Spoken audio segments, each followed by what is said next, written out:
In 2011, according to the Centers for Disease Control and Prevention, 20,593 women in the United States were diagnosed with ovarian cancer.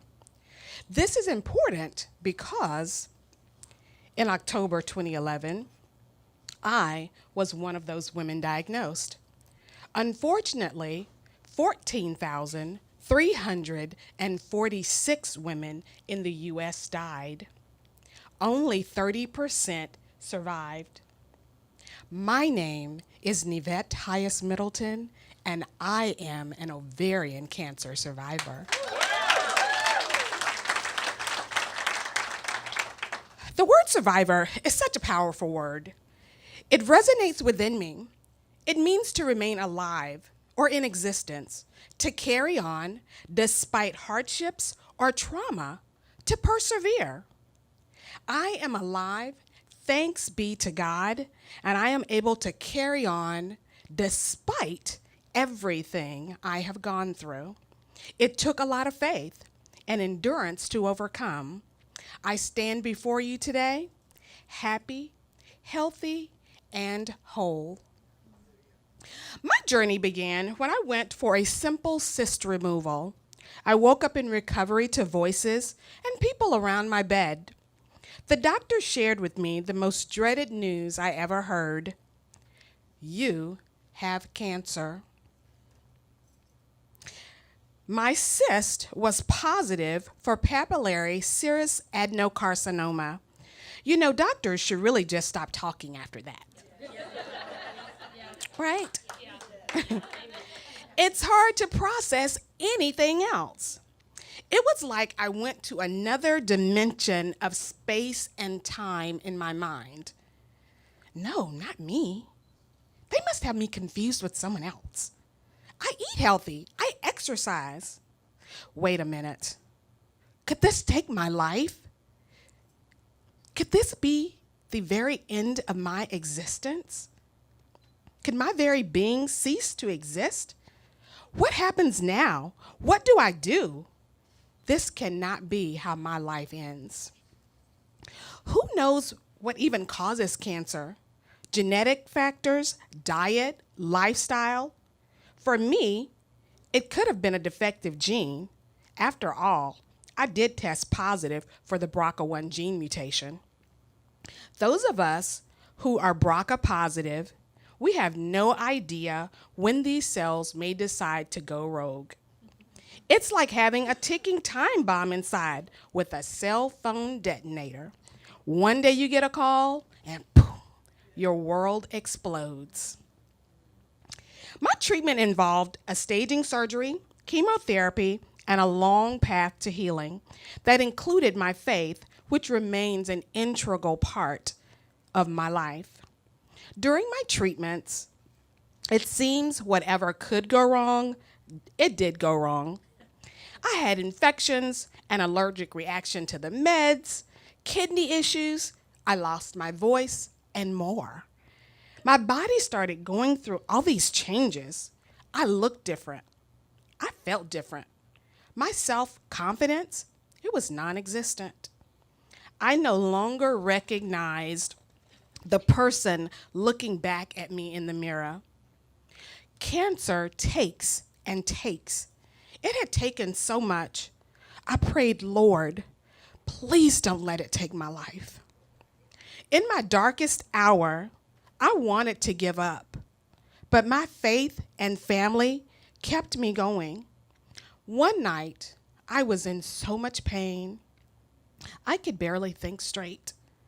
I had to make a decision to succumb to this pain and let cancer win, or continue to fight. This became my turning point. After that night, I knew I was never going to give up. I refused to give in to cancer. I refused to give it my life. This was not going to be the end of my story. In May of 2012, I was declared cancer-free.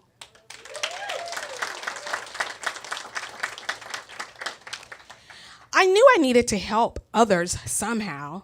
When God gave me my voice back, I vowed to honor him by sharing my experience and lessons learned. In corporate America, I use conference calls all the time to conduct business, run meetings, discuss projects. I thought, why not use this technology to create a forum for people who are hurting and in need of help? In October of 2012, 6 months after I went into remission, I started a prayer line. Initially, I just invited close family members, but it has now grown to include extended family, friends, and friends of friends from all over the U.S. We have callers from California to South Carolina, from Minnesota to Mississippi. We have this conference call each and every Saturday morning without fail. The line is open at 8:45 for socializing, and at 9 a.m., we officially start the call. It lasts about 20 to 30 minutes. We have scripture, prayer, praise reports, and we celebrate birthdays. We know birthdays are not just another day, but a day to celebrate I am alive. This call gives others a place to come each week to share their feelings or just listen. It's like a living spring. People can come if they need to fill up or they can release. It's a great way for our prayer family and friends to keep in touch. It's an awesome way to encourage each other on a weekly basis. There is no way I could sit down each Saturday and call 30 to 40 people and share the way we do without this call. Cancer took a lot from me, but through this forum, I am able to share what I took from my cancer experience. The following principles are the keys to starting over. First, I took my life back.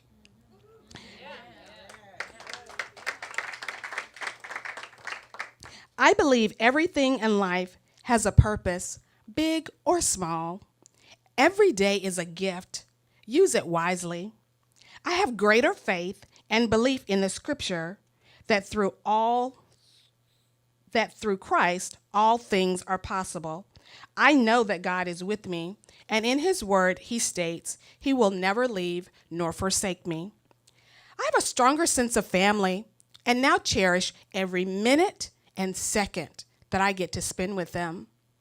I have a new lease on life. None of us know the day nor the hour that we shall leave this place.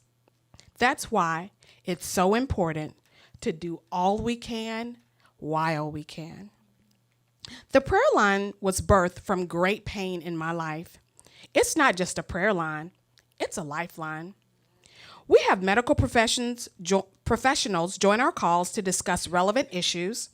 We had a genetic counselor come on to discuss the importance of BRCA testing, what it means, and why getting tested could affect generations to come. We have ministers to discuss how faith can play a role in healing, and other special guests monthly. It has brought great joy, closeness, and comfort. Each person on that line realizes they are not alone.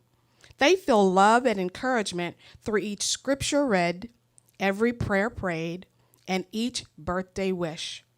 Last year, I also started sending weekly texts called Midweek Motivation. It's just a way to encourage each person to keep going no matter what. The forum is not only for cancer survivors, it's for everyone. I encourage others to invite their friends or coworkers who are in need. I encourage others to start their own call. I believe we are all the same. We all have the same needs.